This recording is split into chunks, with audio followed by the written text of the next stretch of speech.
लोग कल हिंदू दर्शन, हिंदू धर्म के विषय में पढ़ रहे थे, जिसमें से हिंदू धर्म की कुछ अवधारणाएं थी। उनके बारे में हम लोगों ने जाना था, समझा था। उनके बारे में काफ़ी कुछ हम लोग पहले से ही बहुत कुछ जानते हैं आध्यात्मिक इस धर्म के बारे में। अब इसमें कुछ और बातें हैं जिनको हमें अभी जानना है। तो सबसे पहले हम पॉइंट शुरू करते हैं। कुछ पॉइंट्स आपके हो चुके थे, अब हम पॉइंट शुरू करेंगे। पुनर्जन्म। और हिंदू धर्म में पुनर्जन्म के बारे में क्या विचार दिए गए हैं। आप लोग जैसा जानते हो कि मनुष्य ईश्वर की श्रेष्ठतम रचना है और जिसके दो आधार हैं।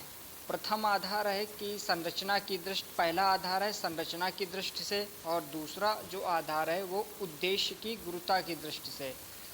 संरचना की दृष्टि से देखेंगे, जो अंड में है सो पिंड में है, मीन्स इस लोकोक्ति पर अभिव्यक्ति होती है। मीन्स जब ब्रह्मांड रचना के समस्त तत्व मनुष्य के शरीर में विद्यमान है, मीन्स जो कुछ ब्रह्मांड में है, मीन्स जो भी इस मनुष्य में है वही इस ब्रह्मांड में है, या जो तत्व ब्रह्मांड में है वही मनुष्य के शरीर में विद्यमान है।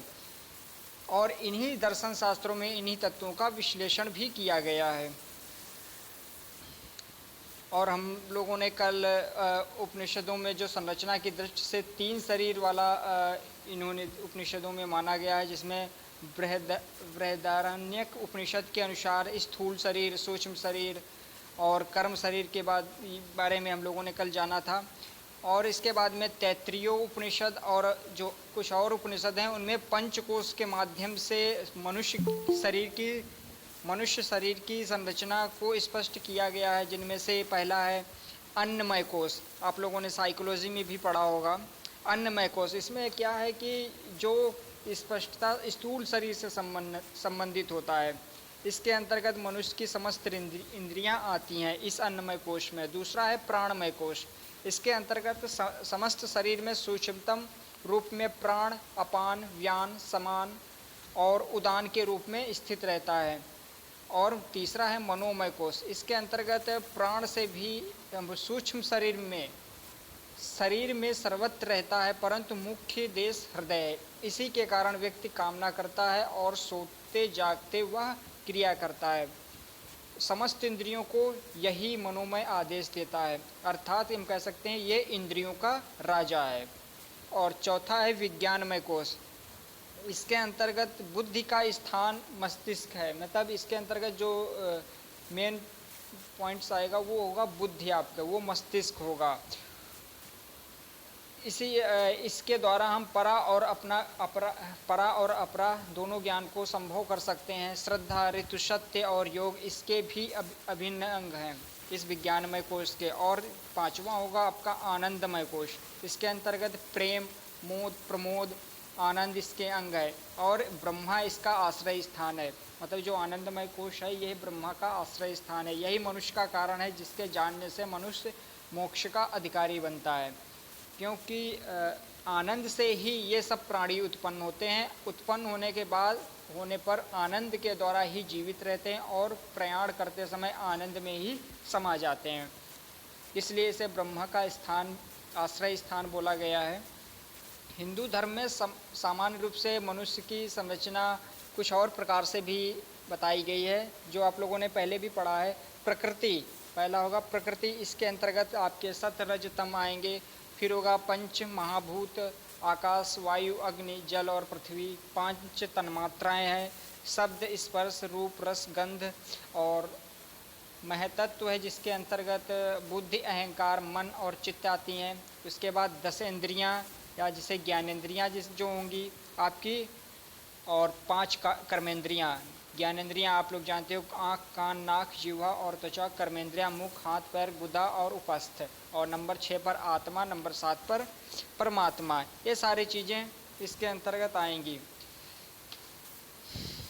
अब इसके देखते हैं पुनर्जन्म के बारे में।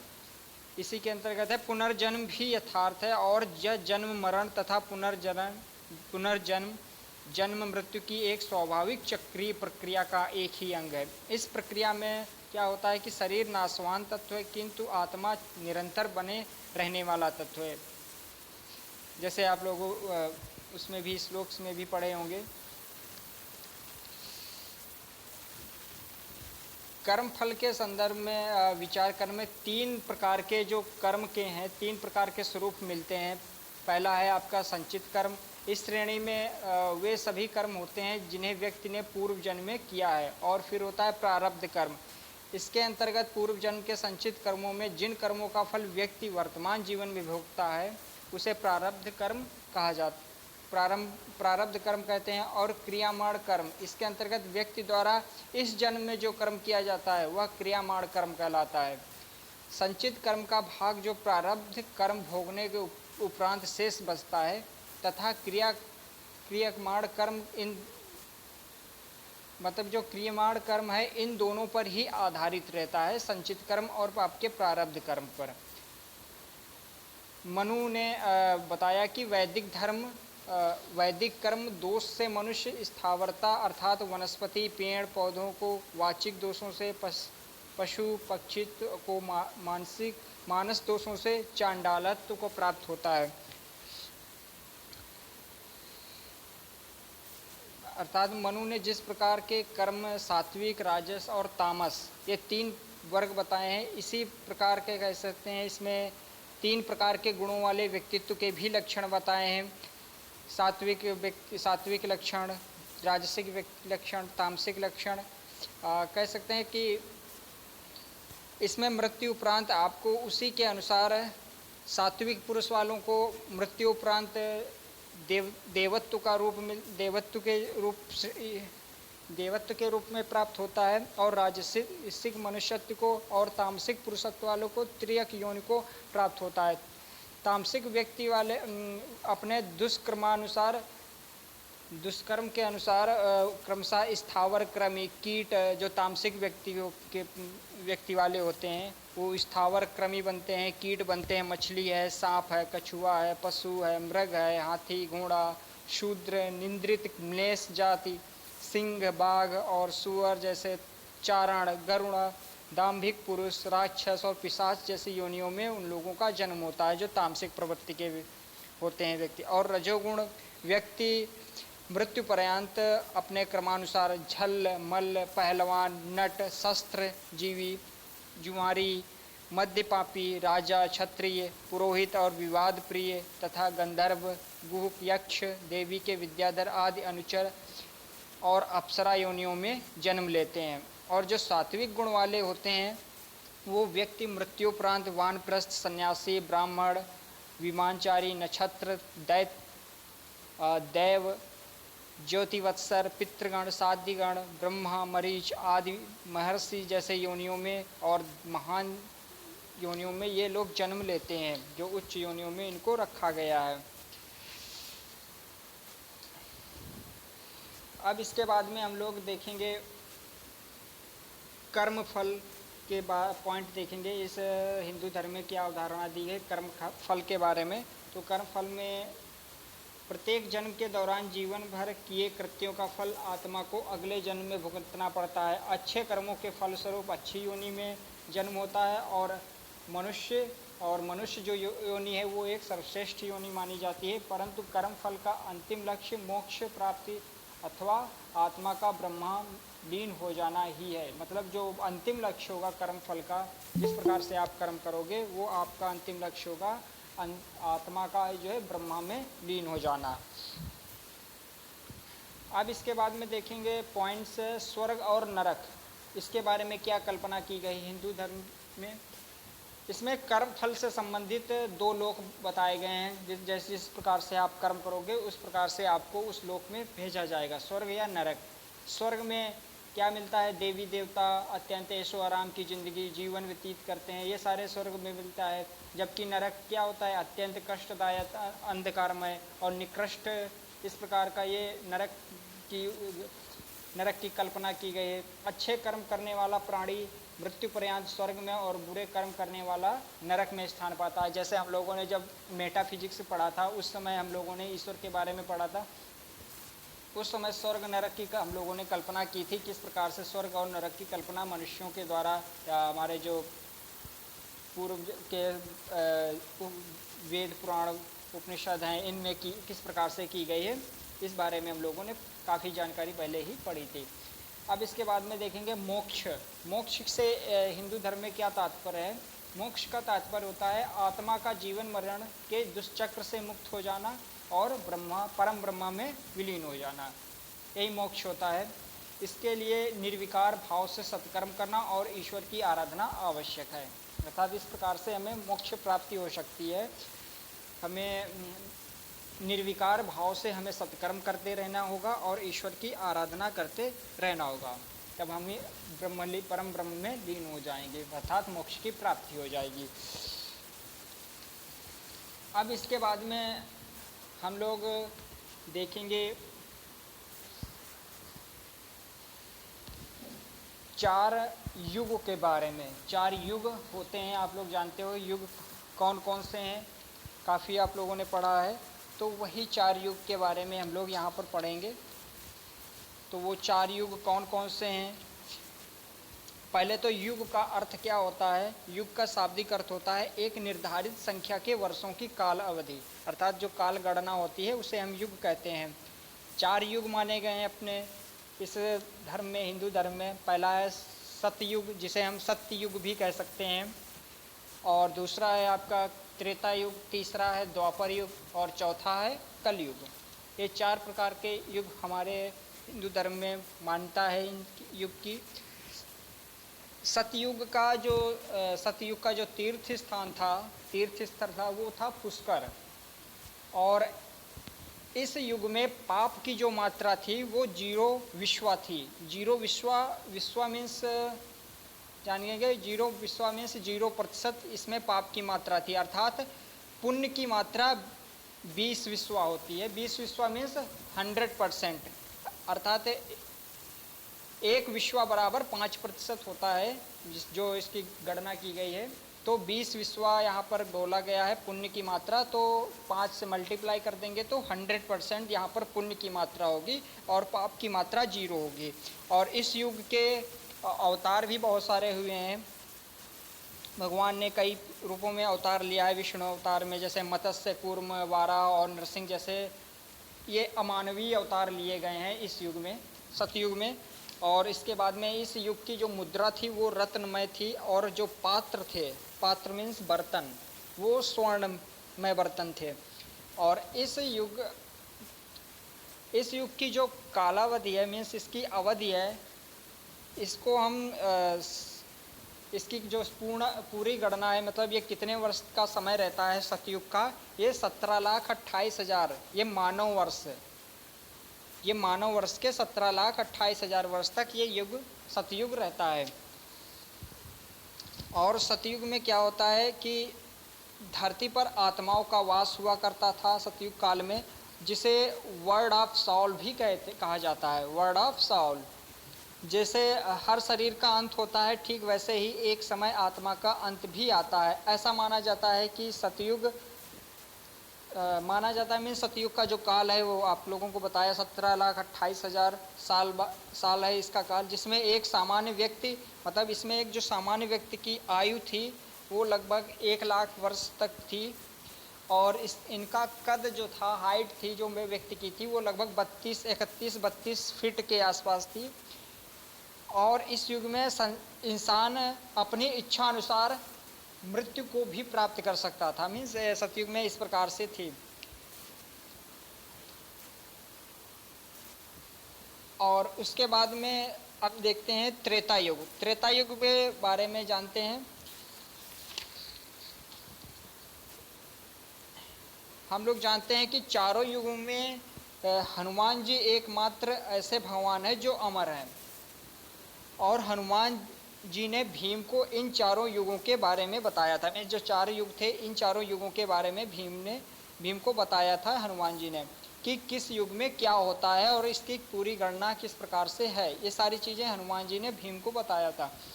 त्रेता युग में जो तीर्थ स्थल था वो नैमिषारण्य था। नैमिषारण्य आपको सीतापुर में मिल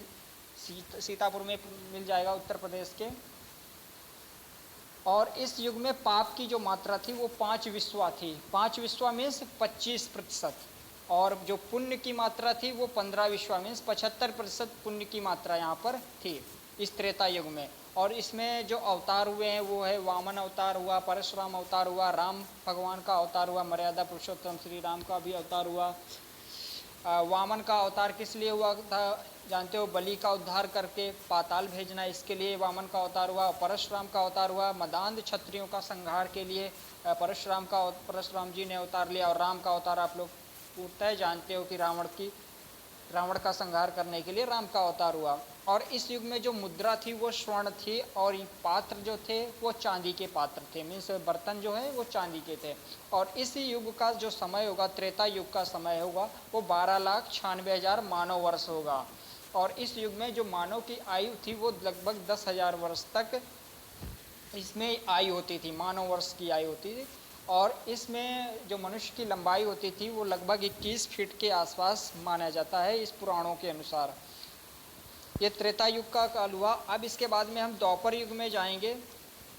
द्वापर युग में वही चीज़ है जो हनुमान के बारे में बताइए। पहले यहाँ पर जानते हैं कि इसमें क्या कहा था हनुमान जी ने।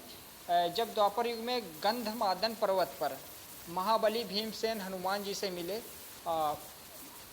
तो हनुमान जी से कहा कि हे पवन कुमार, आप तो युगों से पृथ्वी पर निवास कर रहे हैं, तो आप महाज्ञान के भंडार को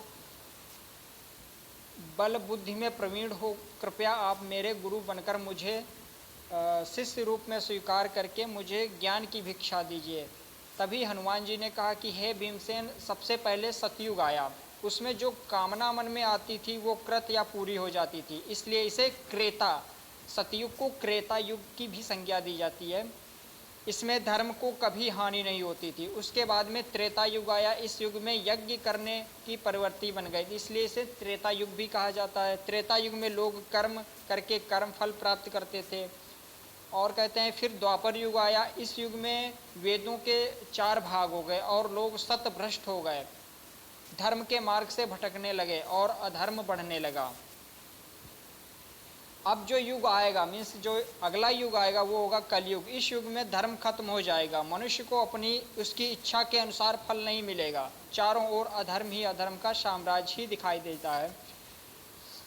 और इस युग का जो द्वापर युग के बारे में जानेंगे, इस युग का जो तीर्थ स्थल है वो है कुरुक्षेत्र। और इसमें पाप की जो मात्रा होगी वो 10 विश्वा मीन्स 50% होगी, और पुण्य की मात्रा भी 10 विश्वा मीन्स 50% ही होगी। इसमें अवतार जो है वो है कृष्ण का अवतार माना जाता है। और इसमें जो मुद्रा है वो चांदी की होगी और पात्र होंगे वो ताम्र के होंगे।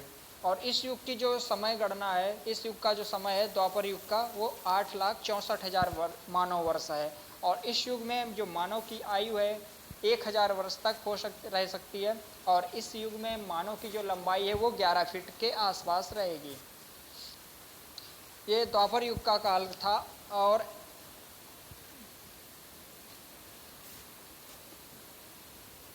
ठीक है, अब इसके बाद में जो चौथा युग आएगा वो है आपका कलयुग। अब कलयुग में इसमें बताया गया है कि इस कलयुग में एक आत्मा का जन्म 84 बार होता है और उसकी उम्र 100 साल तक होती है। इस युग में इंसान क्या करता है, पर्यावरण को तहस नहस कर देगा, ऐसा बताया गया है। और इस युग में इंसान की इच्छा पूर्ति कम हो जाएगी और वे पाप का भागीदार बन जाएगा। कलयुग के अंतिम काल में भगवान विष्णु का कल की अवतार होगा, ऐसा आप लोगों को पहले भी बताया गया है।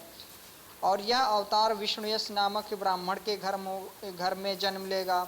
भगवान कल की, और ये भी बताया गया है,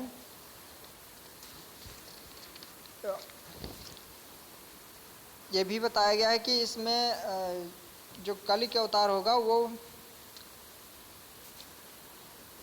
जैसे भगवत गीता में भगवान श्री कृष्ण ने कहा है कि जब जब धर्म की हानि होती है, अधर्म और पाप का बोलबाला होता है, तब तब धर्म की स्थापना के लिए मैं अवतरित होता रहूँगा।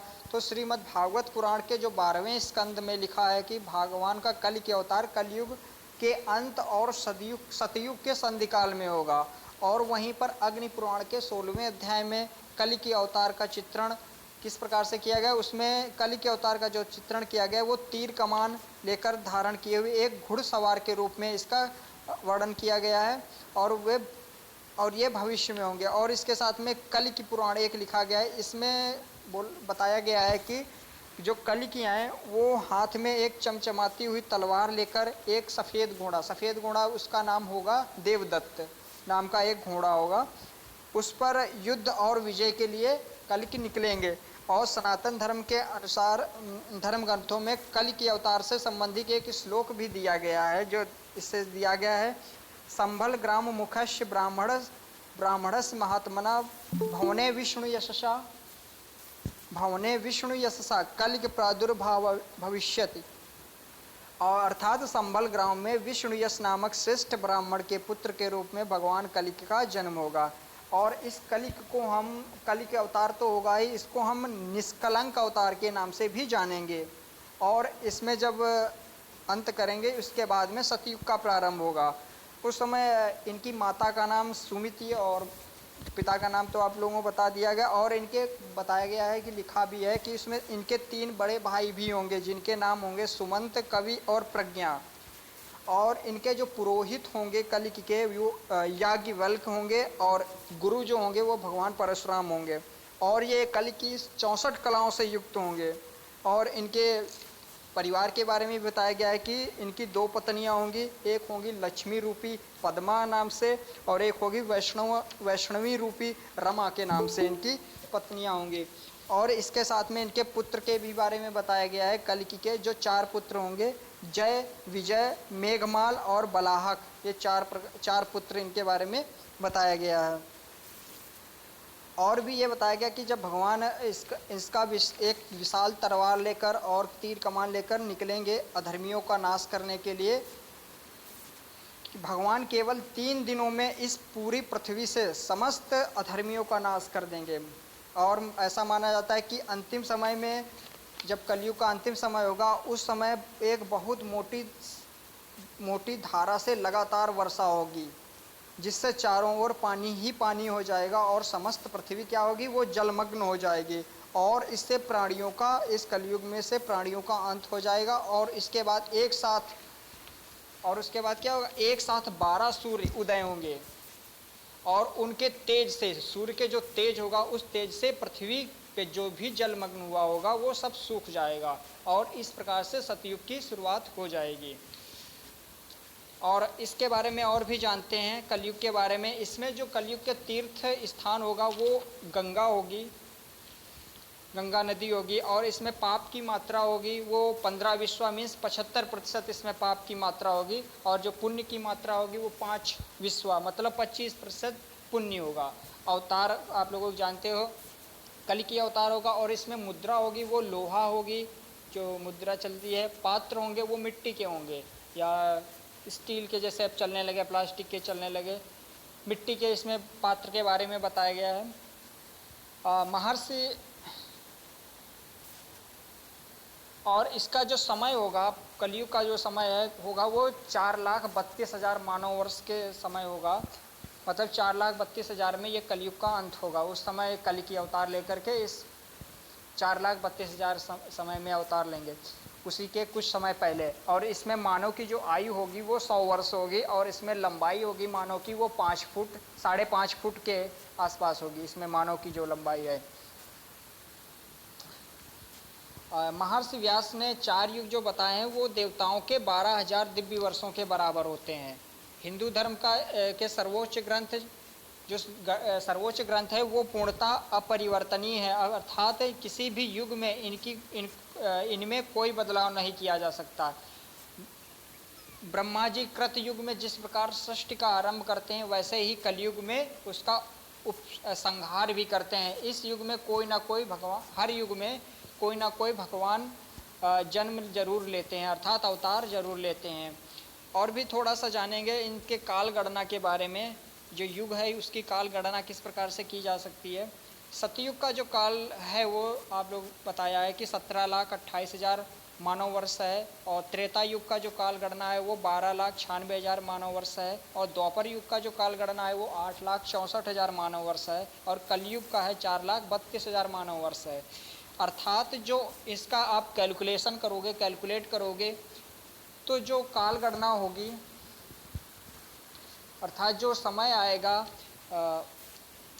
जिसे हम एक महायुग के नाम से जानेंगे। इन चारों युगों को जब आप गणना करोगे, जितना भी समय आएगा वो एक महायुग के नाम से जाना जाएगा, जाना जाता है, जाना जाएगा नहीं।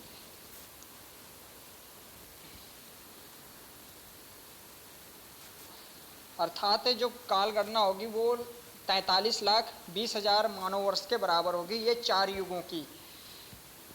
ठीक है, अर्थात हम कह सकते हैं कि कलयुग के हम 2 गुना कर देंगे तो क्या आएगा, द्वापर युग आएगा। कलयुग का जो समय है 4,32,000 है, इसका 2 गुना कर देंगे, द्वापर युग आएगा 8,64,000 मानव वर्ष। या हम कह सकते हैं कलयुग का 3 गुना कर देंगे तो त्रेता युग आ जाएगा, 4,32,000 मल्टीप्लाई 3 कर देंगे तो 12,96,000 मानव वर्ष हो जाएगा। और कलयुग का 4,32,000 का जब 4 गुना कर देंगे तो सतयुग आ जाएगा, 17,28,000 मानव वर्ष।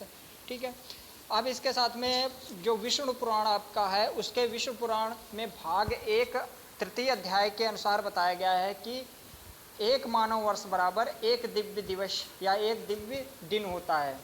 1 मानव वर्ष बराबर 1 दिव्य दिन होता है, और 1 दिव्य वर्ष होगा वो 360 मानव वर्ष के बराबर होगा। अर्थात जब 360 मानव वर्ष होगा तब 1 दिव्य वर्ष होगा।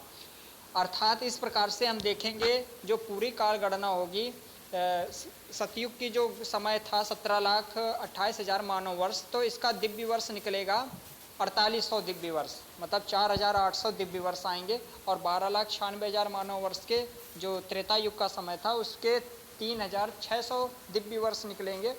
और 8,64,000 मानव वर्ष के जो दिव्य वर्ष आएंगे वो 2,400 दिव्य वर्ष होंगे। और कलयुग के 4,32,000 मानव वर्ष के 1,200 दिव्य वर्ष होंगे। मतलब जो कलयुग का समय होगा वो दिव्य वर्ष के 1,200 का समय होगा। और 1 दिव्य वर्ष आप लोगों को बताया कि 360 मानव वर्ष होते हैं।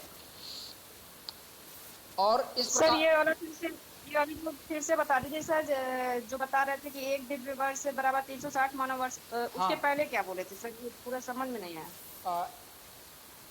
1 मानव वर्ष मतलब 1 मानव वर्ष 1 साल का जब हम लोग जीवन जीते हैं, जो हम लोग मानव हैं, तो ये मानव वर्ष बोला जाता है। जैसे 365 दिन हम लोग 1 वर्ष बिता देते हैं, तब वो 1 दिव्य दिन या 1 दिव्य दिन से कुछ कम बनता है, उस प्रकार से इसका वर्णन होता है। और जब 360 मानव वर्ष हो जाएंगे तब वो 1 दिव्य वर्ष कहलाएगा, मतलब 360 वर्ष बीत जाएंगे।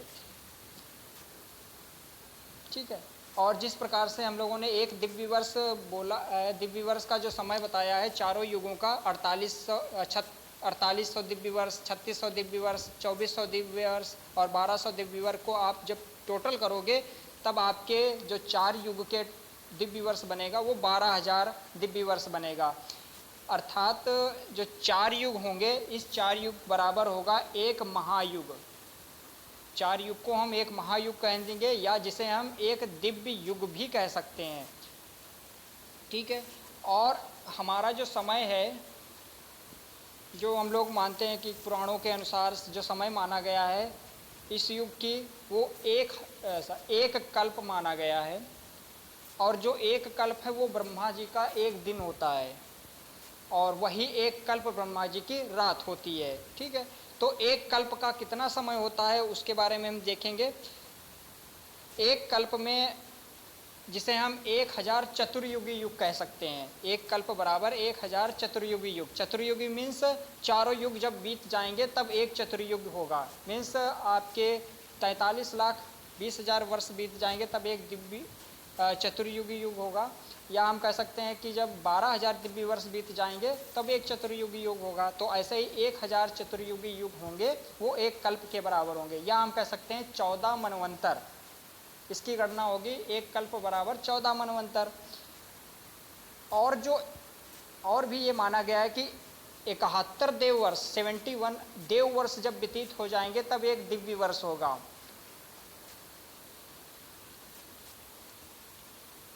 हाँ, मतलब 1 देव वर्ष बराबर होगा 71 दिव्य वर्ष, उल्टा हो गया था। 1 देव वर्ष बराबर हो जाएगा आपका 71 दिव्य वर्ष। इस प्रकार से हम देखेंगे जो 14 मनवंतर हैं, और 1 मनवंतर बराबर होता है 71 देव वर्ष के। ठीक है, मीन्स जब 71 देव वर्ष बीत जाएंगे तब एक मनवंतर होगा। इस प्रकार से हम देखेंगे 71 और 14 की मल्टीप्लाई कर देंगे तो 994 चतुर्युगी निकलेंगे। लेकिन 1000 चतुर्युगी ये माने गए हैं हमारे समय में कि 1000 चतुर्युगी होंगे, लेकिन जब मनवंतर से मल्टीप्लाई करेंगे तो 994 ही चतुर्युगी निकलेंगे। मीन्स 6 चतुर्युगी युग वो कहाँ गए, इसके बारे में ये बताया गया है कि इन 6 चतुर्युगी में ही इसका रचना हुई थी, इस ब्रह्मांड की रचना हुई थी। 6 चतुर्युगी युग अर्थात जो 4 युग बताए गए हैं उनका जो 24 युग बीत जाएंगे उसके बाद में इसकी रचना कंप्लीट हुईगी। मतलब इतना समय लगा था इसकी रचना में, जो कह सकते हैं कि हमारा जो टोटल समय जो निकलता है पूरे जबकि उत्पत्ति हुई है तो काफ़ी वर्ष बीत चुके हैं। और ये इस समय बताया जाता है कि 27 चतुर्युगी युग बीत चुके हैं, मतलब 6 मनवंतर बीत चुके हैं और ये 7वां मनवंतर चल रहा है और 7वें मनवंतर के 27 चतुर्युगी बीत चुके हैं। मतलब आपके 6 कल्प या 6 मनवंतर का समय बीत चुका है जो अभी समय चल रहा है, और 27वें चतुर्युगी वो भी बीत चुका है और 28वां चल रहा है। 28वें के युग में जो 3 युग हैं वो बीत चुके हैं, इसका काल 3 युग आपके सतयुग द्वापर त्रेता ये बीत चुके हैं और ये कलयुग का समय चल रहा है। और ये कलयुग का प्रारंभ, कलयुग का जो समय बीत चुका है वो बताया जाता है कि आपके ईसा पूर्व के 3043 वर्ष पूर्व वो जोड़ लेंगे, आपको ऐड कर लेंगे, और 2078 संवत इस समय किस चल रहा है, जो हिंदू धर्म के अनुसार संवत कितना चल रहा है आप लोग जानते होंगे, 2078 वर्ष चल रहा है। तो 3043 और 2078 वर्ष जोड़ लेंगे तो आपका लगभग 5121वां वर्ष चल रहा है कलयुग का, जो 2021 हम लोग भी इसमें व्यतीत कर रहे हैं जीवन में, 2078 संवत में जी रहे हैं। तो ये 5121वां वर्ष कलयुग का है और जो कलयुग का पूरा समय है वो है 4,32,000 वर्ष। ठीक है, तो आप 4,32,000 वर्ष में माइनस कर देंगे 5121 वर्ष, तब उतना समय अभी कलयुग का शेष बचा है। और आपके जो 6 मनवंतर बीत चुके हैं, 7वें मनवंतर चल रहे हैं, तो इसका मल्टीप्लाई पूरा करेंगे तो मतलब इतना समय लगभग व्यतीत हो चुका है हमारे इस पृथ्वी का, और जो शेष बचा है वो अभी आपके 7 मनवंतर पूरे पड़े हैं। और ये 7वां मनवंतर जो चल रहा है इसके भी बहुत सारे, अभी 28वां चतुर्युगी चल रहा है, अभी 71 चतुर्युगी तक पहुँचेंगे, तो काफ़ी समय है इसका। ठीक है, तो इस प्रकार से देखेंगे जो हमारे आध्यात्मिक पुराणों के अनुसार काल गणना की गई है वो इस प्रकार से की गई है। और भी जब इसको हम बहुत सी गहराई से और विस्तार से जाएंगे तो इसके बारे में और भी बहुत कुछ जान सकते हैं इन चतुर्युगियों के बारे में। अब हम देखेंगे कि हिंदू धर्म में वर्ण के बारे में क्या बताया गया है, इन 4 वर्णों के बारे में हमारी क्या हिंदू धर्म में कल्पना की गई है, क्या इसके बारे में बताया गया है और किस प्रकार से देखते हैं। ठीक है,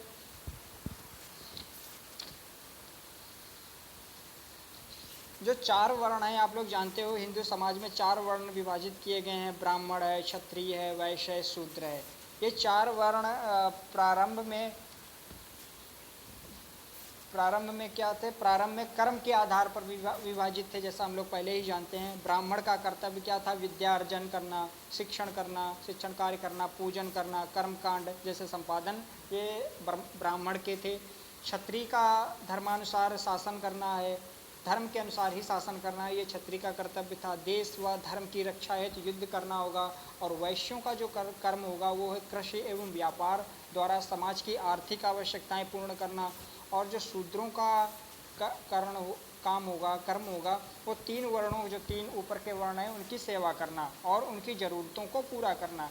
लेकिन हम लोगों ने क्या किया, कालांतर में हम वर्ण व्यवस्था जटिल हो गए, मीन्स हम लोगों ने उस वर्ण व्यवस्था को वंशानुगत और शोषण वंशानुगत बना दी इस वर्ण व्यवस्था को, जिसके अनुसार शोषण परक जैसी व्यवस्था हो गई है।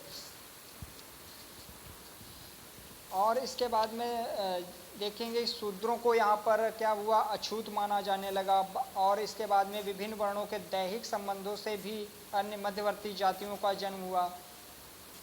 और हम देखते हैं कि वर्तमान में जाति व्यवस्था जो है अत्यंत विकृत रूप में दृष्टिगोचर हो चुकी है। ठीक है, तो ये हमारा चार वर्ण के बारे में बात थी। अब इसके बाद में देखेंगे चार आश्रम। चार आश्रम को भी हमें पढ़ना है हिंदू धर्म में। चार आश्रम व्यवस्था के बारे में भी हिंदू धर्म में बताया गया है।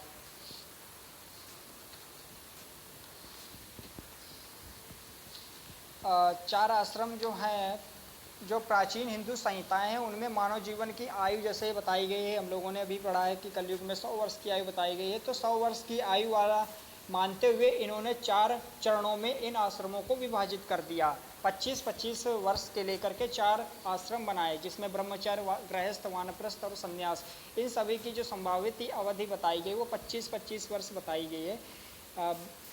ब्रह्मचर्य क्या होता है? ब्रह्मचर्य आश्रम में व्यक्ति का मुख्य उद्देश्य होता है ज्ञान प्राप्त करना। और इस आश्रम का आरंभ उपनयन संस्कार से होता है। अभी हम संस्कार के बारे में भी थोड़ा पढ़ेंगे। उपनयन संस्कार से होता है, जो 8 या 11 वर्ष की उम्र में धर्मशास्त्रियों के अनुसार किया जाता था। इससे व्यक्ति क्या होता है, वो द्विज मान लिया जाता था, जिसमें प्रथम 3 वर्ण ही द्विज बन सकते थे। इसमें यह भी बताया गया ब्रह्मचर्य में कि प्रथम 3 वर्ण है शुरुआत में थे, वही द्विज बन सकते थे, मीन्स शूद्र नहीं इसमें आते थे। स्त्रियों को प्रायः ब्रह्मचर्य आश्रम की अनुमति नहीं थी। इस आश्रम में ब्रह्मचर्य व्रत का पालन होता था और धार्मिक शिक्षा भी दी जाती थी। इससे क्या होता है, बालक की निर्मल एवं कोमल व्यवस्था में सात्विक विचारों के अध्ययन और नैतिक गुणों को प्रोत्साहित किया जाता था, ताकि वह समाज हेतु उपयोगी बन सके। इसमें विद्यार्थी गुरु के आश्रम में रहकर अध्ययन करता था। और विद्यार्थी 2 प्रकार के होते थे, पहला उपकुर्वाण और दूसरा नैष्ठिक विद्यार्थी। उपकुर्वाण जो विवाहावस्था मीन्स विवाह की जो अवस्था होती है, अर्थात 25 या 26 वर्ष की अवस्था तक गुरुकुल में रहकर अध्ययन करते थे, जो उपकुर्वाण कहलाते थे। जबकि नैष्ठिक जीवन जो ब्रह्मचारी होते थे, वो जीवन पर्यंत ब्रह्मचारी रह करके अध्ययन वहाँ पर करते थे। ठीक है, अध्ययन करते थे और अध्यापन का भी कार्य करते थे। वो नैष्ठिक धर्म के नैष्ठिक रूप में कहलाते हैं। और उसके बाद में उद्दालक, सत्यकाम, जाबाल और सौनक के व्याख्यानों से गुरु एवं शिष्य के कर्तव्यों की देखेंगे। इसमें कर्तव्यों की भी जानकारी भी मिलती है और भी जानेंगे। रामायण, महाभारत, इसमें आप लोग गुरु और शिष्य के बारे में आप लोग खूब वर्णन किए गए हैं। जैसे गुरु की प्रतिष्ठा एवं प्रतिभावान एवं प्रतिष्ठित होते थे, जिसमें वशिष्ठ हैं, विश्वामित्र हैं, संदीपनी गुरु हैं, द्रोणाचार्य हैं, कृपाचार्य जैसे प्रसिद्ध गुरु हुए हैं। और इसके बाद में यहाँ पर रहकर गुरु के समीप रहकर आश्रम में छात्र क्या होता था, वो धर्म, दर्शन, आयुर्वेद, धनुर्वेद जैसी विद्याओं का अध्ययन करता था। और जब विद्या अध्ययन पूर्ण कर लेता था या मीन्स शिक्षा पूर्ण कर लेता था, तब वह अपनी शक्ति के अनुसार गुरु को दक्षिणा भी देता था। और शिक्षा का दृष्टिकोण आर्थिक उस समय नहीं था, मीन्स हमें ये नहीं था कि उसे दक्षिणा के रूप में हमें बहुत धन चाहिए, ऐसा नहीं था। उस समय विद्यार्थी आश्रम में रहते थे और स्वाभाविक रूप से अपनी इच्छा अनुसार, अपनी क्षमता अनुसार उनको दक्षिणा देते थे। गरीब अमीर जैसे विद्यार्थियों में यहाँ पर कोई भेदभाव नहीं होता था, मीन्स सभी को समान दृष्टि से देखा जाता था। और इन्हें उदर पूर्ति के लिए भिक्षा मांगकर खानी पड़ती थी, मीन्स उदर पूर्ति पेट भरने के लिए, मतलब भोजन के लिए इन्हें भिक्षा लेना पड़ता था। और जिसका मुख्य उद्देश्य ये होता था कि भिक्षा हमें ज़बरदस्ती भी नहीं लेगी, हमें नम्रतापूर्वक भिक्षा का अर्पण करना होगा। अब इसके बाद में देखेंगे जो दूसरा आश्रम आता है वो गृहस्थाश्रम आता है। इसमें क्या होता है, व्यक्ति के गृहस्थ आश्रम का प्रारंभ जब ब्रह्मचर्य आश्रम में जब आप 25 वर्ष की अवस्था में विद्याध्ययन करोगे, उसके बाद में जब आपका समावर्तन संस्कार होता था, और उसके बाद में जो पारिवारिक जीवन ये होती, इसमें हम पारिवारिक जीवन कहते थे, और ये विवाह संस्कार से युक्त होता था। इसमें विवाह संस्कार जैसे आते थे। इसके पश्चात देखेंगे समस्त शक्ति मीन्स ग्रहों में केंद्रित हो जाती थी, गृहस्थी के कार्यों में केंद्रित हो जाती थी इस गृहस्थाश्रम में।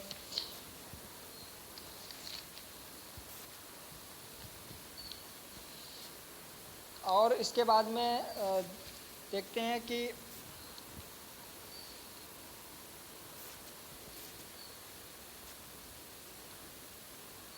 ऋण से मुक्ति एवं नवीन पापों को रोकने के लिए गृहस्थ आश्रम में बहुत से महायज्ञ भी कराए जाते थे, जिसमें ब्रह्म यज्ञ, पितृयज्ञ, देव यज्ञ, ऋषि यज्ञ, भूत यज्ञ जैसे यज्ञ भी संपादित कराए जाते थे। महाभारत एवं जो स्मृतिकार हैं उन्होंने लगभग सभी लोगों ने गृहस्थ आश्रम को सर्वोच्च आश्रम की संज्ञा दी है। अर्थात महाभारत के अनुसार गृहस्थ पशु पक्षी अन्य जीवों के उदर पूर्ति में सहायक होता है। मीन्स जो गृहस्थाश्रम है उसी में व्यक्ति रह करके पशु पक्षी और जो भी जीव हैं उन सबके उदर पूर्ति के लिए कार्य करता है, उसके सहायक होता है। और इसी समय 3 पुरुषार्थ, अर्थात अभी पुरुषार्थ के बारे में भी पढ़ेंगे, धर्म अर्थ एवं काम का सामंजस्य कर उपभोग किया जा सकता है। मतलब जो गृहस्थाश्रम है इसी में आप धर्म अर्थ और काम तीनों का आप सामंजस्य करके इसका उपभोग कर सकते हैं। इस आश्रम में मानव पितृऋण से मुक्त हो सकता है। मतलब गृहस्थाश्रम में ही मानव होता है वो पितृऋण से मुक्त होगा। इसी आश्रम पर तीनों आश्रम अवलंबित माने जाते थे। मतलब जो गृहस्थाश्रम है वो तीनों आश्रम इसी पर अवलंबित हैं। ब्रह्मचर्य आश्रम है, वानप्रस्थ है, संन्यास आश्रम है, इसी पर अवलंबित होते हैं। क्योंकि गृहस्थी द्वारा ही ब्रह्मचारियों, वानप्रस्थियों एवं संन्यासों की आवश्यकताएं पूरी होती थीं। गृहस्थाश्रम से ही इन सब की आवश्यकताएं पूरी होगी। आयु की दृष्टि से प्रत्येक मुमुक्ष हेतु या संभव नहीं था वह चारों आश्रम का पालन कर सकते। इस कारण गृहस्थाश्रम को क्या किया गया, प्रदान कर सर्वाधिक महत्व प्रदान कर धर्मशास्त्रों को ने व्यवहारिक दृष्टिकोण का परिचय दे दिया। यदि श्रमणों के समान मुक्ति प्राप्त के उद्देश्य से जगत से विमुख होना ही लक्ष्य रखा जाए तो सामाजिक अराजकता उत्पन्न हो जाती थी। इसलिए धर्मशास्त्रों ने गृहस्थ रूप को श्रवण संस्कृति की कमियों का दृष्टिगत रखते हुए सर्वाधिक महत्व प्रदान कर दिया। अब इसके बाद में जानेंगे वानप्रस्थ आश्रम में क्या होता था।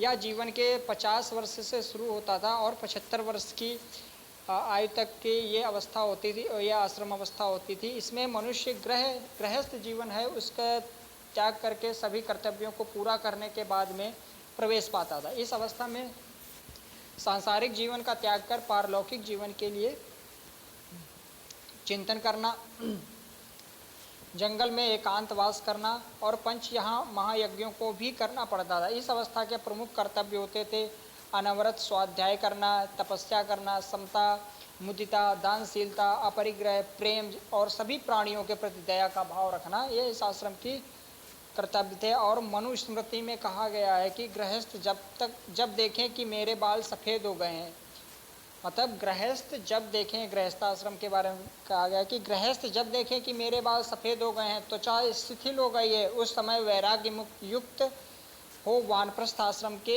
लिए वन का सहारा ले लेना चाहिए। और संख्य, इसी प्रकार से संख्य स्मृति में भी कहा गया है परमोत्तम योग के द्वारा ही यति सिद्धि प्राप्त करता है। हानि होने पर दुख ना हो तथा किसी के घर में भोजन ना करें, दृष्टि से देखकर पैर रखें, वस्त्र से छानकर जल पिएं, सत्य से पवित्र वचन का प्रयोग करें और मन में पवित्र आचरण करें। ये सारे संख्य स्मृति ने इस वानप्रस्थ आश्रम के कर्तव्य बताएं। और इसी प्रकार से महाभारत में भी बताया गया वानप्रस्थ के धर्म में क्या क्या चीज़ें बताई गई। सज्जनता है, क्षमा है, दया है, वैराग्य है, अहिंसा है, सत्य बोलना जैसी चीज़ें भी महाभारत में बताई गई हैं। अब इसके बाद में जाएंगे चौथे आश्रम की तरफ, संन्यास आश्रम। संन्यास आश्रम में क्या बताया गया है, संन्यास आश्रम में बताया गया कि यह जीवन की अंतिम अवस्था है। यह 25 वर्ष की आयु से शुरू होती है, 75 वर्ष की आयु से शुरू होती है और मृत्यु पर्यंत तक ये चलती है। जो ऊपर की तीनों आश्रम बताए गए हैं, ब्रह्मचर्य, गृहस्थ और वानप्रस्थ, वैश्य और क्षत्रिय के लिए पालन करने योग्य हैं। मतलब ये सभी वैश्य और क्षत्रिय के लिए भी पालन करने योग्य हैं, किंतु संन्यास आश्रम केवल ब्राह्मण के लिए है। मतलब जो 3 आश्रम है वो केवल ब्राह्मण, वैश्य और क्षत्रिय के लिए है, और जो चौथा आश्रम है वो केवल ब्राह्मण के लिए है। वानप्रस्थ अवस्था अपने आप संन्यास में परिणत हो जाती है या पूर्णतः त्याग की अवस्था है, और जिसमें मनुष्य सांसारिक वस्तुओं का परित्याग करके केवल ईश्वर का चिंतन में लगा रहता है। सन्यासी को शरीर, इंद्रिय और जीवन के सभी विषयों के प्रति आज्ञा शक्ति की भावना रखते हुए बुद्धि की समता प्राप्त करनी चाहिए और मोक्ष प्राप्त करना चाहिए। संन्यास आश्रम के लिए बताया गया। मनुस्मृति में बताया गया है कि आत्मा में अग्नि का समारोपण करके समस्त भूतों को अभय दक्षिणा देकर ब्राह्मण ग्रह से संन्यास लेता हुआ चतुर्थ आश्रम संन्यास के नित्य प्रति के व्यवहार करें। वह स्त्रियों के साथ सभा संभाषण, उनका आलिंगन, प्रेक्षण, नृत्य, गान, सभा सेवा आदि का परित्याग करें। कुटुंब परिवार से तथा समाज से अलग रहकर नित्य अकेला विचरण करें तथा मांगी हुई अथवा बिना मांगी हुई भिक्षा से जीवन निर्वाह करें। समस्त सुख तथा आनंद का परित्याग करते हुए पुत्र और ऐश्वर्य सुख का भी परित्याग करें। मतलब सब कुछ परित्याग करना है और इस प्रकार से ये संन्यास आश्रम होगा।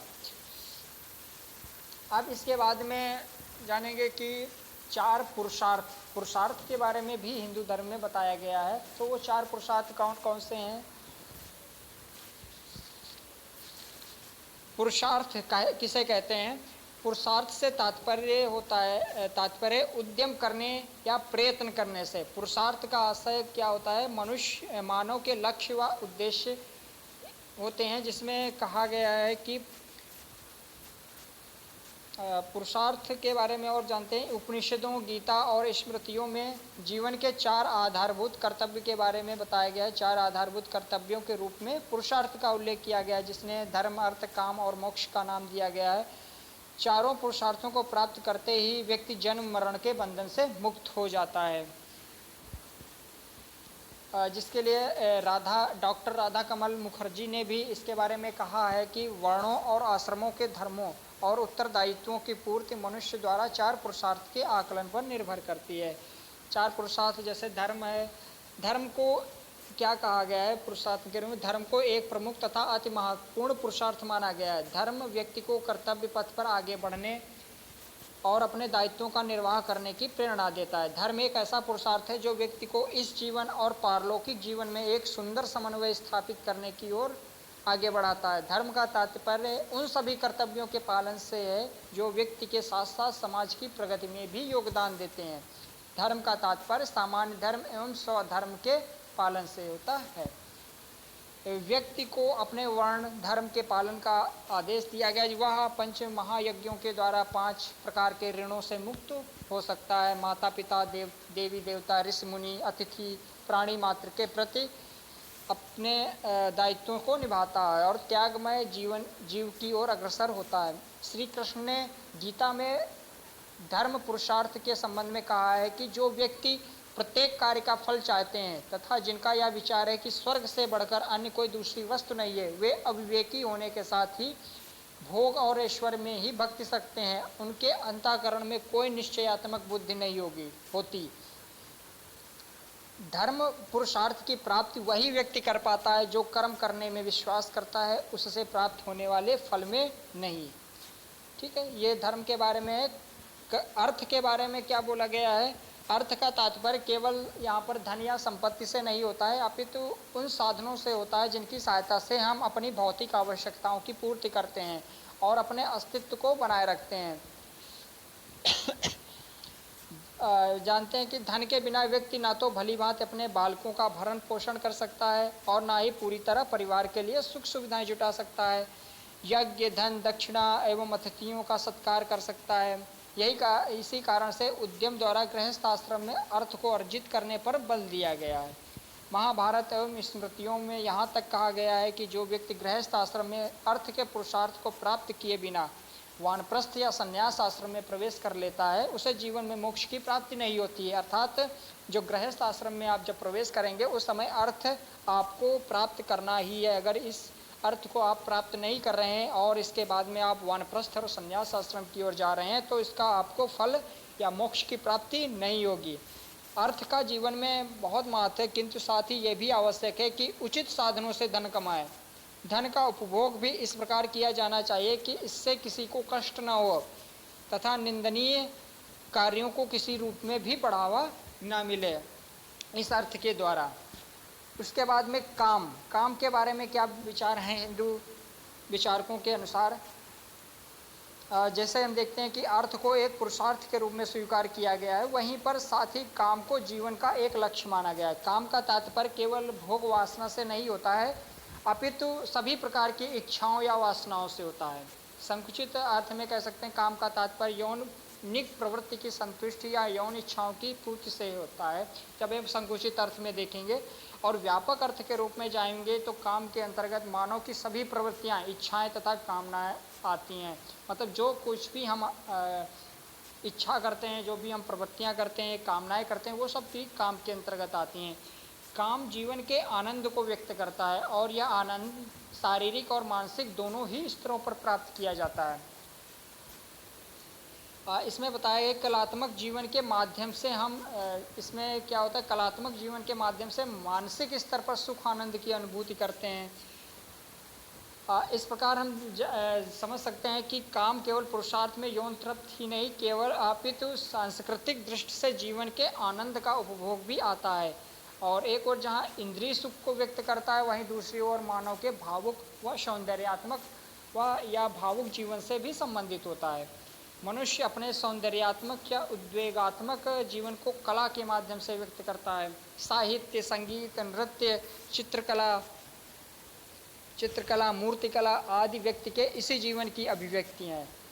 व्यक्तित्व के स्वस्थ विकास के लिए मानव की सौंदर्य वृद्धि, सृष्टि की प्रवृत्ति को विकास का पूर्ण अवसर प्रदान करना आवश्यक है। कह सकते हैं कि काम एक ऐसा पुरुषार्थ है जो व्यक्ति की सौंदर्यात्मक प्रवृत्ति को प्रस्फुटित होने और समुचित विकास का अवसर प्रदान करता है।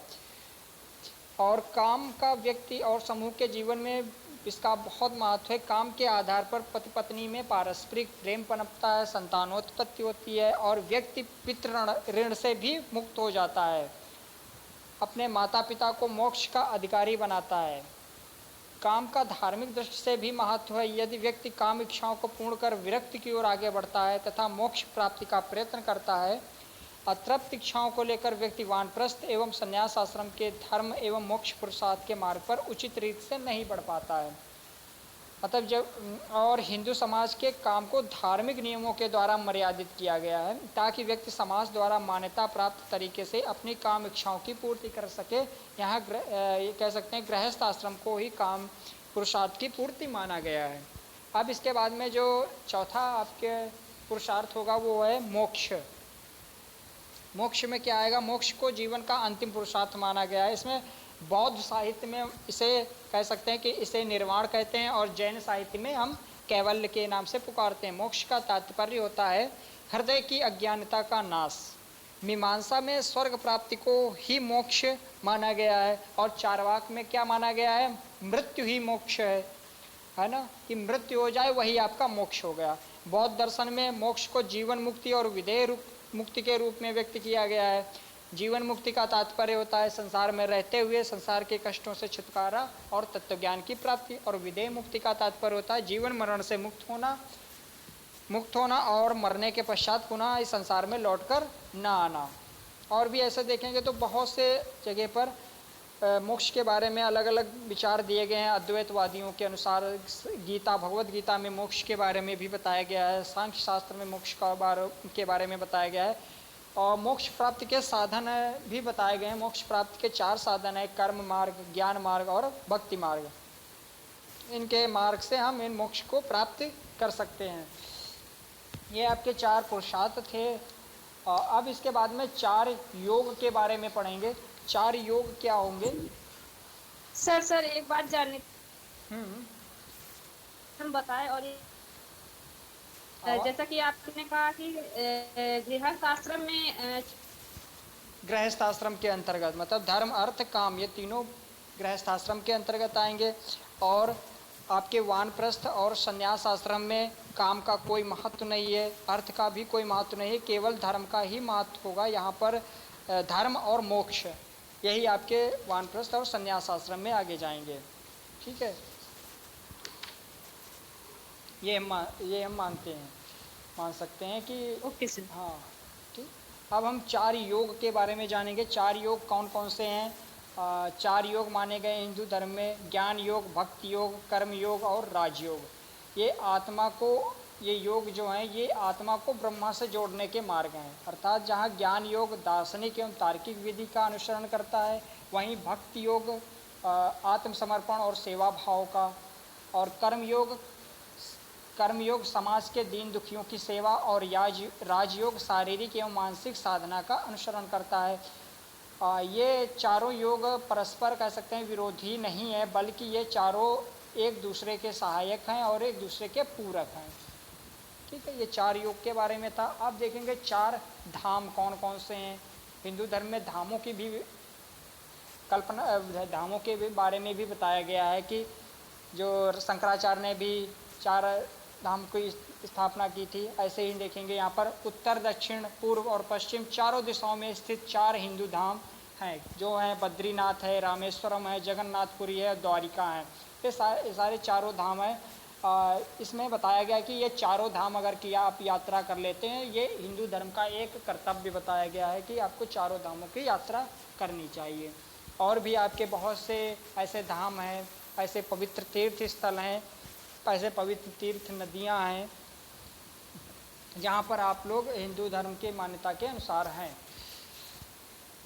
अब इसके बाद में ऋण के बारे में जानेंगे, जो हम लोगों ने अभी पढ़े हैं कि ऋण क्या होते हैं। तो ऋण को भी हम देख लेते हैं एक नज़र से। ऋण की अवधारणा का उल्लेख वेदों में भी किया गया है। ऋण 3 प्रकार के माने गए हैं वेदों के अनुसार, पितृ ऋण, देव ऋण और ऋषि ऋण। ठीक है, इसमें आध्यात्मिक एवं धार्मिक दृष्टि से ये ऋण प्रत्येक व्यक्ति पर होते हैं। मतलब ये ऋण तीनों ऋण हैं, ये प्रत्येक व्यक्ति पर होंगे। एक सामाजिक प्राणी होने के नाते हमें ये ऋण चुकाने ही होंगे। शतपथ ब्राह्मण में, जो शतपथ ब्राह्मण एक ग्रंथ है, उसमें बताया गया कि बालक जन्म लेते ही इन 3 ऋणों का ऋणी हो जाता है। जैसे ही बालक ने जन्म लिया है, ये 3 ऋण उस पर आरोपित हो गए। हमारे ऋषि मुनियों ने कृतज्ञता पर इस पर जोर दिया है। प्रकृति के प्रति कृतज्ञता की भावना ने ही आर्यजनों को प्राकृतिक शक्तियाँ सूर्य, अग्नि, चंद्रमा आदि देव कहा, यज्ञ के माध्यम से उनके प्रति समर्पण करने को प्रेरित किया। आर्यों ने मातृ देवो भव, पितृ देवो भव, गुरु देवो भव आदि की शिक्षा बालकों को दी। और साथ ही उन्होंने ये भी बताया कि इनके प्रति हमारे कुछ ऋण हैं जिन्हें हमें चुकाना है, ये हमारा कर्तव्य है। समाज में जन्म लेते ही हमारे दायित्व हमारे साथ जुड़ जाते हैं। माता पिता की सेवा करना, गुरु की आज्ञा का पालन करना, मृत्यु के पश्चात माता पिता का श्राद्ध करना नैतिक दृष्टि से श्रेष्ठ मूल्य माने जाते हैं, जो एक आदर्श समाज की स्थापना करते हैं। परंतु भारतीय जो ऋषि मुनियों ने जो ऋण की बात कही है, वो इनके दायित्व से भी आगे कह सकते हैं। ऋण की व्यवस्था आने पर आने वाली पीढ़ी के प्रति दायित्व निर्वहन है। ऋण 3 जैसे भी बताए हैं अभी आप लोगों को। और महाभारत जैसे 3 ऋण बताए गए हैं कि पितृ ऋण, ऋषि ऋण, देव ऋण। इसके साथ ही महाभारत में एक चौथे ऋण का भी उल्लेख मिलता है, जिसे हम मनुष्य ऋण की संज्ञा दे सकते हैं। तो ऋषि ऋण क्या होता है? बालक के व्यक्तित्व के विकास में शिक्षा महत्वपूर्ण भूमिका निभाती है। यह शिक्षा पुराने समय में बालक को ब्रह्मचर्य का पालन करते हुए ऋषि से लेनी होती थी। बालक का ऋषि के साथ साथ गुरु पर ऋण होता था, यही उस पर ऋषि ऋण था। शतपथ ब्राह्मण के अनुसार इस ऋण से उऋण होने का साधन ब्रह्मचर्य में प्रवेश है। यहाँ प्रवेश का वास्तविक उद्देश्य गुरु द्वारा दी गई शिक्षा को समुचित रूप से धारण करना, बालकों को शास्त्रों को याद करना आवश्यक था, और इस प्रकार ऋषियों के द्वारा ही शास्त्र ज्ञान का प्रसार होता रहता था। बालक को यह ज्ञान अगली पीढ़ी को स्थानांतरित कर हमें ऋण से उऋण होना होता था। मतलब जो हमें ज्ञान मिला है ऋषियों के द्वारा, उस ज्ञान को आप स्थानांतरित कर रहे हैं अगली पीढ़ी में, तब आप उस ऋण से मुक्त हो जाएंगे, उस ऋण से उऋण की ओर पहुँचेंगे। इसके बाद में पितृ ऋण क्या होता है? पितृ ऋण पिता का ऋण होता है। इसे चुकाने हेतु हमें क्या होता है? विवाह करके संतान की उत्पत्ति का आदेश है। अगर पितृ ऋण से आपको मुक्त होना है तो आपको विवाह करना होगा, विवाह के बाद में संतान की उत्पत्ति करना ही होगी। इससे आप पितृ ऋण से मुक्त हो सकते हैं। पितृ ऋण से मुक्त गृहस्थ और पितृ ऋण होगा वो आपके गृहस्थ आश्रम से ही संभव होगा। संतान उत्पत्ति के साथ ही संतान के जन्म के बाद भी बहुत से संस्कार जरूरी हैं, ताकि संतान का जो पालन पोषण ठीक से हो सके और वो श्रेष्ठ मानव बन सके।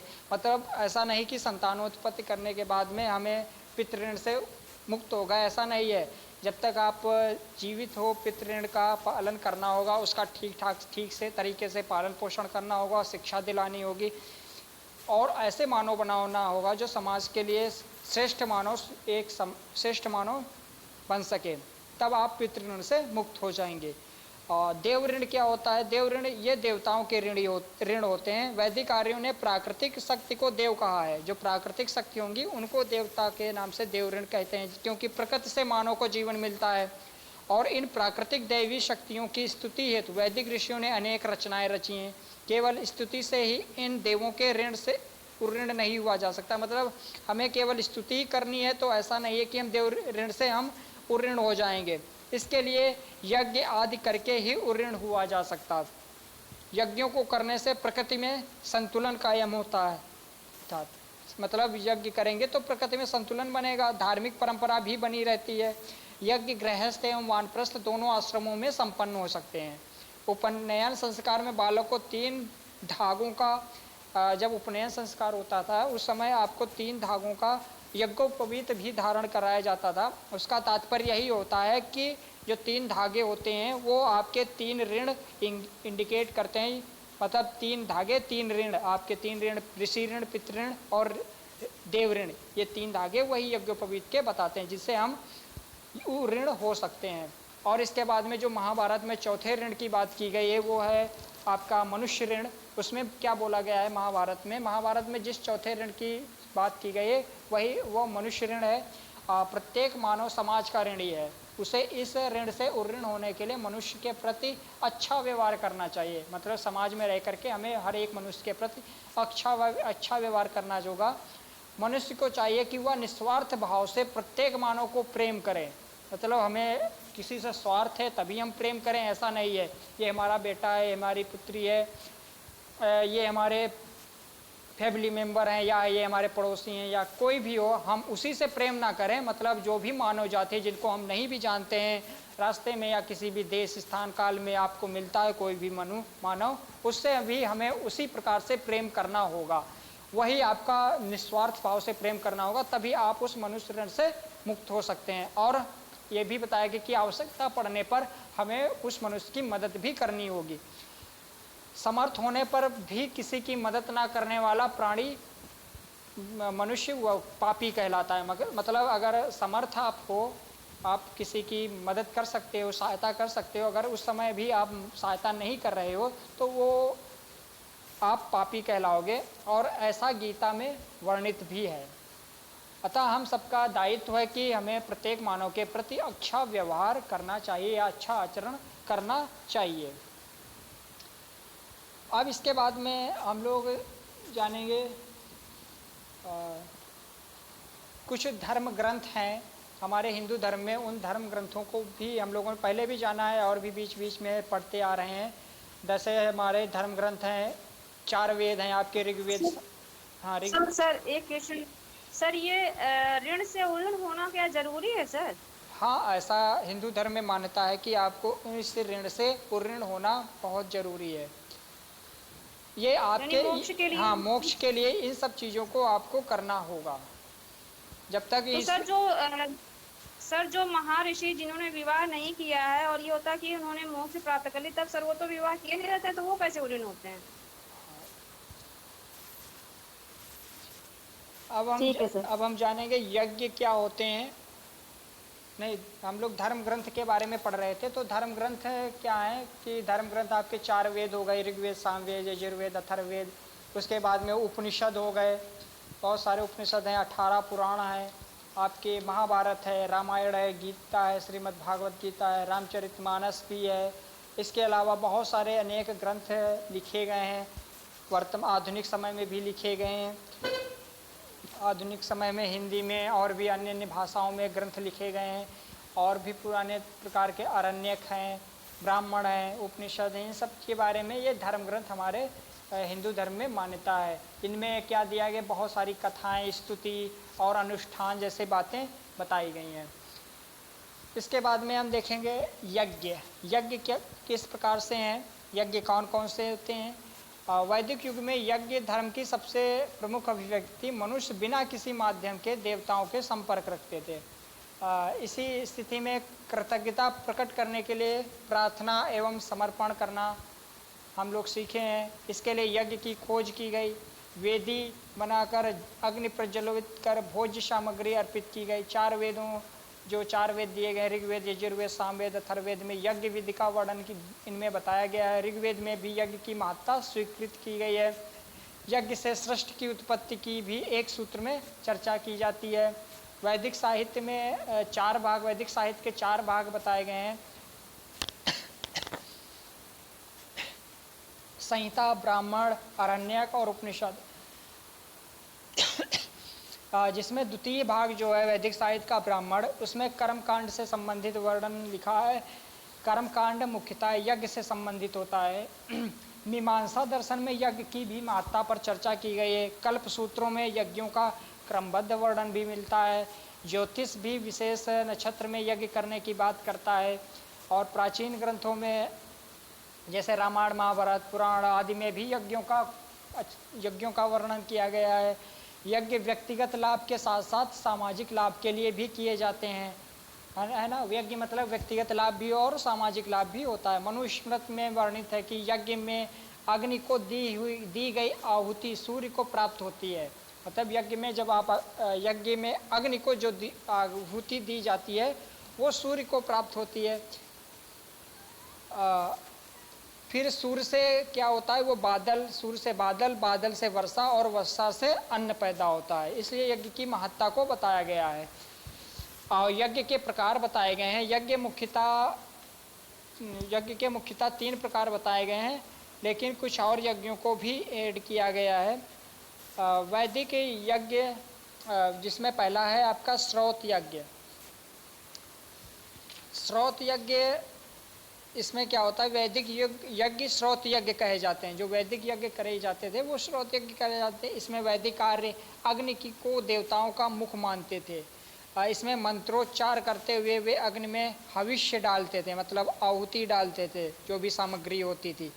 इस भावना के साथ ही देवता प्रसन्न होकर मनोकामना पूर्ण करते हैं, ऐसा माना जाता है। यज्ञ अलग अलग उद्देश्यों के लिए किए जाते थे। कुछ श्रौत यज्ञ हैं जिनके बारे में हम लोग जानेंगे। पहला है अग्निहोत्र यज्ञ, ये गृहस्थ के लिए किया जाता था। वाजपेयी यज्ञ, ये राजागण अपने सम्राट बनने के लिए इस यज्ञ को करते थे। राजसूय यज्ञ, ये राज्य की कामना के लिए राजसूय यज्ञ करते थे। अश्वमेध यज्ञ, राजाओं द्वारा अश्व की बलि के लिए ये अश्वमेध यज्ञ किया जाता था। पशुबंध यज्ञ, ये पशु या नर बकरा की बलि एवं सूर्य या प्रजापति के लिए पशुबंध यज्ञ किया जाता था। इसके बाद में जो यज्ञ के 3 प्रकार बताए गए हैं, उनमें से दूसरा प्रकार है स्मार्त यज्ञ। इसके अंतर्गत ये स्मार्त यज्ञ निष्काम भाव से किए जाते थे। इस यज्ञ को करते समय यह भावना रखी जाती थी कि देवता अवश्य अपनी इच्छा से यज्ञकर्ता को बिना मांगे फल अवश्य देंगे। मतलब यहाँ पर निष्काम भाव से हम अपना यज्ञ करेंगे और देवता प्रसन्न होकर वो अपनी इच्छा अनुसार उस यज्ञ का फल देंगे। इसके बाद में पंच महायज्ञ, जो तीसरा यज्ञ होगा पंच महायज्ञ। इस यज्ञ में पंच महायज्ञ ऐसे यज्ञ थे जिसमें खर्च कम होता था और पशु बलि भी नहीं होती थी। मतलब कम खर्च भी किया जाता था और पशु बलि भी नहीं होती थी। इन्हें सीमित साधन और सीमित समय में पूर्ण किया जा सकता था। पंच या महायज्ञ कई प्रकार के होते हैं, पहले भी बता चुके हैं। ब्रह्म यज्ञ, देव यज्ञ, भूत यज्ञ, पितृ यज्ञ, मनुष्य यज्ञ, इस प्रकार से ये पंच महायज्ञ हो गए। ब्रह्म यज्ञ से तात्पर्य होता है स्वाध्याय से। गृहस्थ को प्रतिदिन एकांत में बैठकर धर्म ग्रंथों का पाठ करना चाहिए। मतलब ये एक इसमें बताया गया ना कि इसमें बहुत कम खर्च होता है और पशु बलि भी नहीं दी जाती है। वो इस प्रकार से यज्ञ आपके 5 बताए गए हैं, जिनमें से ब्रह्म यज्ञ है वो कब पूर्ण होगा, जब आप स्वाध्याय करेंगे। आप गृहस्थ में घर में रह करके प्रतिदिन एकांत में बैठ करके कुछ धर्म ग्रंथों का पाठ करो तो वो आपका ब्रह्म यज्ञ होगा। और प्राकृतिक शक्तियों के प्रति कृतज्ञता व्यक्त करने के लिए देव यज्ञ किया जाता था। जो प्राकृतिक शक्तियां हैं तो उसके प्रति हम कृतज्ञता अपनी व्यक्त करेंगे तो इसके लिए देव यज्ञ किया जाता है। प्राणी मात्र के लिए यज्ञ करना भूत यज्ञ कहलाता है। और पितरों के प्रति यज्ञ पितृ यज्ञ कहलाएगा। और अतिथि सत्कार के लिए हमें मनुष्य यज्ञ करना होगा। गीता में यज्ञ की चर्चा की गई है। गीता में कहा गया है कि जो भी कर्म करें इस भाव से करें कि हम किसी यज्ञ में आहुति दे रहे हैं। इस प्रकार गीता हमें यथार्थ कर्म करने पर बल देती है। वर्तमान में भी यज्ञ किया जाता है। यज्ञ से व्याधियां दूर होती हैं, वातावरण शुद्ध होता है। यही कारण है कि आज भी वैदिक यज्ञों को संपन्न किया जाता है। अब इसके बाद में हम लोग देखेंगे कुछ संस्कार के बारे में भी हैं। हिंदू धर्म में संस्कार भी हैं, तो उन संस्कार के बारे में भी जानेंगे, किस प्रकार से उन संस्कारों का वर्णन किया गया है हिंदू धर्म में। संस्कार संस्कार क्या होते हैं, संस्कार का अर्थ क्या होता है, पहले इसके बारे में थोड़ा सा जान लेते हैं, फिर बात करते हैं संस्कार क्या कौन कौन से हैं। संस्कार शब्द संस्कृत की क्र धातु में सम तथा अण प्रत्यय लगाने पर से बना है, जिसका अर्थ होता है उचित रीत से क्रिया करना या शुद्ध करना। अर्थात संस्कृत शब्द का रूढ़ अर्थ होगा हिंदू समाज में उन धार्मिक अनुष्ठानों एवं क्रियाओं से होगा जो व्यक्ति के शरीर एवं आत्मा की शुद्ध के लिए किए जाते हैं।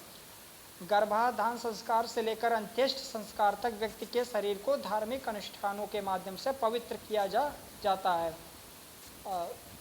प्रत्येक व्यक्ति का शरीर माता के गर्भ के दोषों के लिए हुआ होता है। यही कारण है कि उपनयन संस्कार के माध्यम से व्यक्ति का गायत्री माता की कृपा से दूसरा जन्म होता है। इसी संस्कार के माध्यम से वह संस्कृति के समस्त तत्वों को जानने, समझने और प्राप्त करने की योग्यता प्राप्त करता है। इसी कारण अनेक धर्मशास्त्रों ने उपनयन के संस्कार शब्द के पर्याय के रूप में भी लिया है। इस प्रकार संस्कार व्यक्ति के मन, अहंकार एवं बुद्धि का भी परिशोधन करते हैं। संस्कार के करने से व्यक्ति की आत्मा निर्मल होती है, उसे संस्कृति के गहन तत्वों को समझने की योग्यता प्राप्त हो जाती है। संस्कार व्यक्ति के स्थूल, सूक्ष्म एवं कारण शरीर तीनों को शुद्ध करने की धार्मिक क्रियाएं एवं अनुष्ठान है, जिनके करने से व्यक्ति संस्कृति के अनुरूप समाज का कार्यकारी सदस्य बनता है। और इन संस्कारों के बारे में मनुस्मृति में भी बताया गया है। इसका महत्व क्या बताया गया, मनुस्मृति का मत है कि गर्भाधान संस्कार, जातकर्म, मुंडन, उपनयन, इन संस्कारों से ब्राह्मण, क्षत्रिय तथा वैश्य के बीच का दोष और गर्भ का दोष नष्ट हो जाता है। और वेद पढ़ना, स्वाध्याय, व्रत, होम, त्रिविधा, ज्ञान, कर्म, उपासना, पूजा, देवताओं, ऋषियों एवं अतिथि, पुत्रोत्पत्ति, पंच महायज्ञ यज्ञों को करने से द्विज शरीर ब्रह्म ज्ञान प्राप्त करने योग्य बनता है। ये इस प्रकार से आपके संस्कार के बारे में बताया गया है। आपके 16 संस्कारों की चर्चा होती है और कहीं कहीं पर 17 संस्कार भी आपको मिल जाएंगे। जो 16 संस्कार हैं, पहले है आपका गर्भाधान संस्कार, दूसरा है पुंसवन संस्कार। ये संस्कार कब होता है, गर्भाधान उस क्रिया को हम उस संस्कार को कहेंगे जिससे गर्भ का धारण अर्थात वीर का स्थापन होता है। इस संस्कार के चतुर्थिक कर्म और ऋतु समागम अन्य नाम से भी मिलते हैं। इस संस्कार का संप्रति समाज में जो रूप है वह यह है कि विवाहोपरांत लड़के का कंगन खोला जाता है और उसी दिन मीन्स इस प्रकार से ये गर्भाधान संस्कार होता है। ये आपके इस गर्भाधान संस्कार के बाद में जो दूसरा संस्कार होगा वो पुंसवन संस्कार होगा। ये पुंसवन उसको कहते हैं जो पूर्व ऋतुदान देकर गर्भस्थ होने के दूसरे या तीसरे महीने में किया जाता है।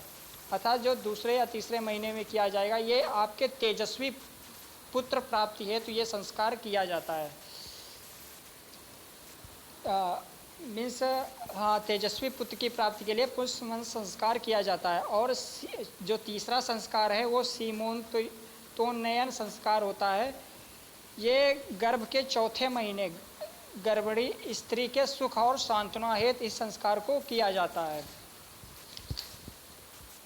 और इसके बाद में आपका आएगा जो चौथा संस्कार है वो जात कर्म संस्कार है। ये जात कर्म संस्कार जन्म के समय किया जाता है।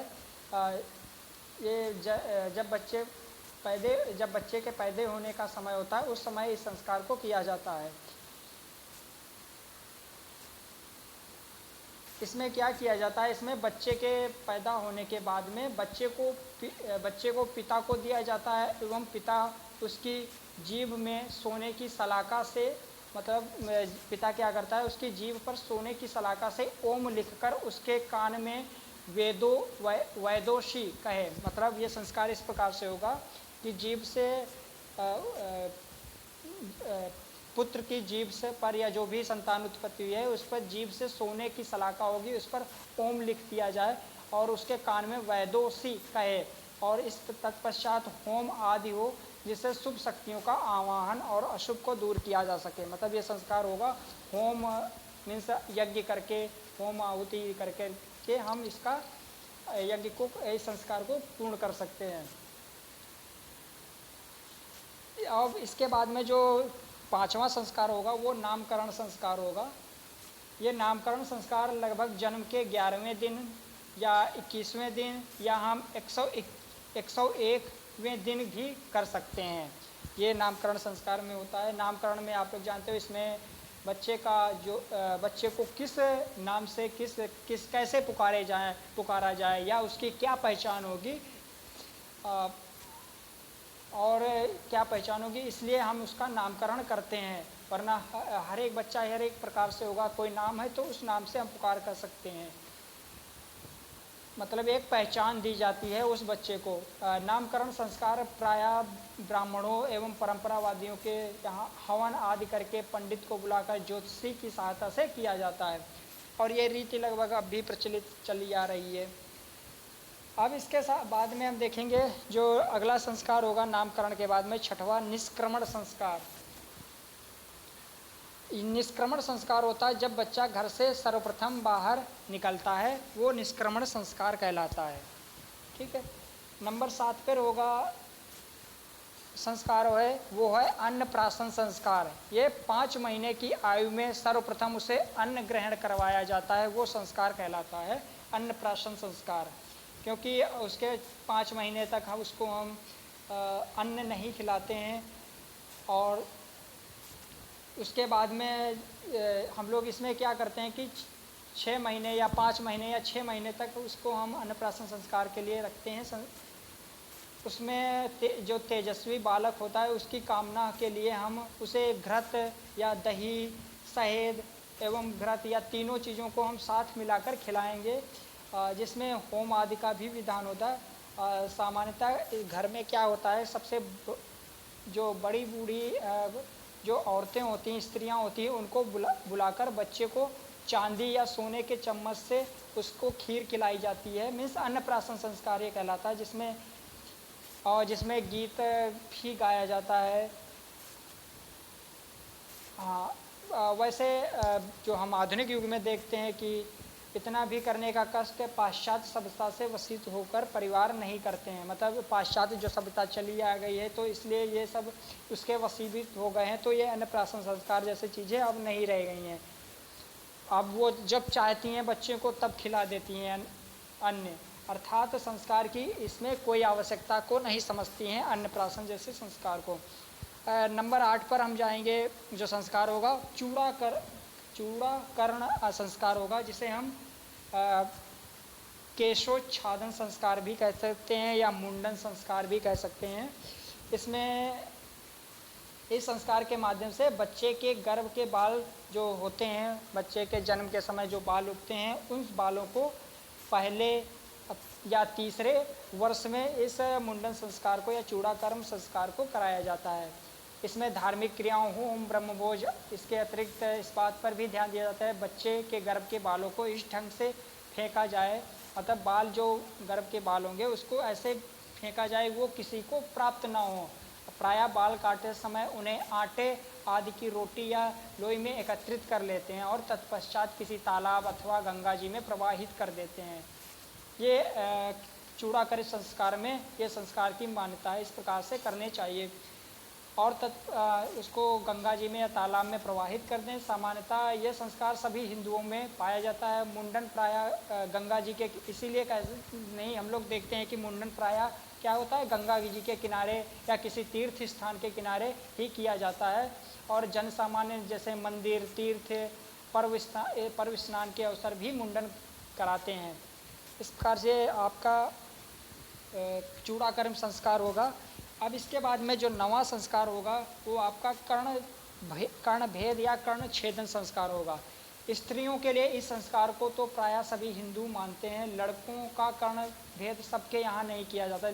कर्ण छेदन मतलब कान को छेदना, तो लड़कों का जो कर्ण छेदन है वो सबके यहाँ नहीं किया जाता है, अमूमन नहीं किया जाता है।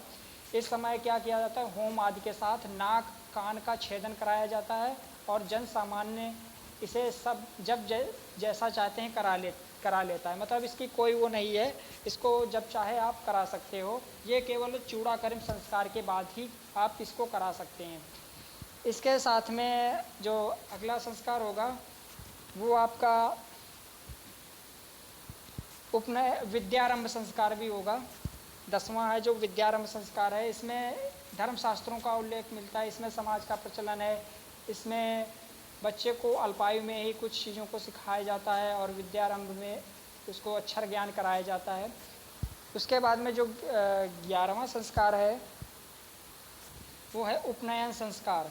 उपनयन संस्कार के बारे में आप लोग काफ़ी कुछ जानते हो, इसके बारे में बताने की आवश्यकता। इसमें बच्चा विद्यालय गुरुकुल में पढ़ने के लिए जाता है, ब्रह्मचारी का भेष बना करके, यज्ञोपवीत धारण करके, ये सारे संस्कार होते हैं। और समावर्तन संस्कार इसके बाद में जो 12वां संस्कार होगा, समावर्तन संस्कार, इसमें विद्या अध्ययन को समाप्त करता है और घर वापस गुरुकुल से लौटता है, वो समावर्तन संस्कार होता है। इसके साथ में जो 13वां संस्कार होगा वो आपका विवाह संस्कार होगा।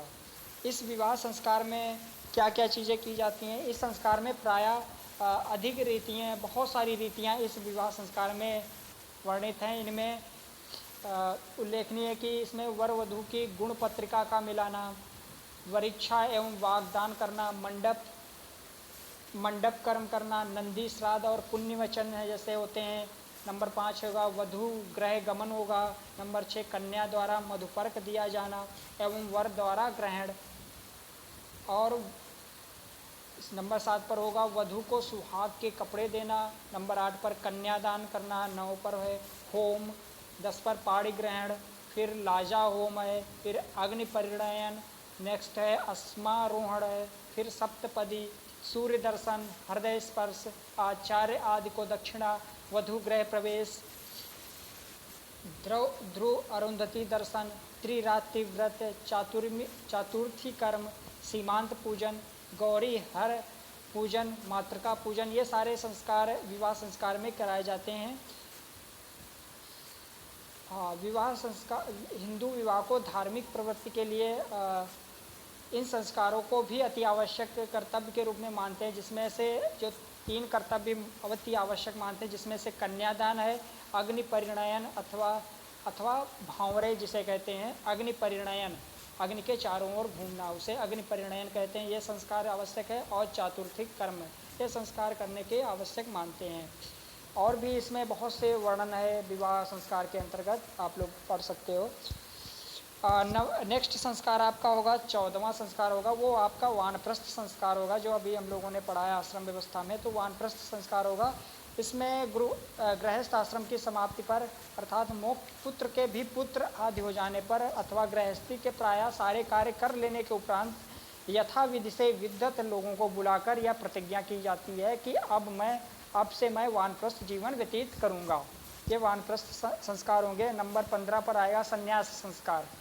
संन्यास संस्कार जब व्यक्ति वैराग्य ले लेता है, उस समय वह किसी गुरु के पास जाकर दीक्षा ले, अब उसका गुरु कुछ करना नहीं रह जाता है, अर्थात वह गेरुए रंग के वस्त्र धारण कर ले और यज्ञोपवीत उतार देता है और बाल का मुंडन करवा लेता है, सर का मुंडन करवा लेता है और एक स्थान पर नहीं रहता है, मतलब उसको एक स्थान पर नहीं रहता है।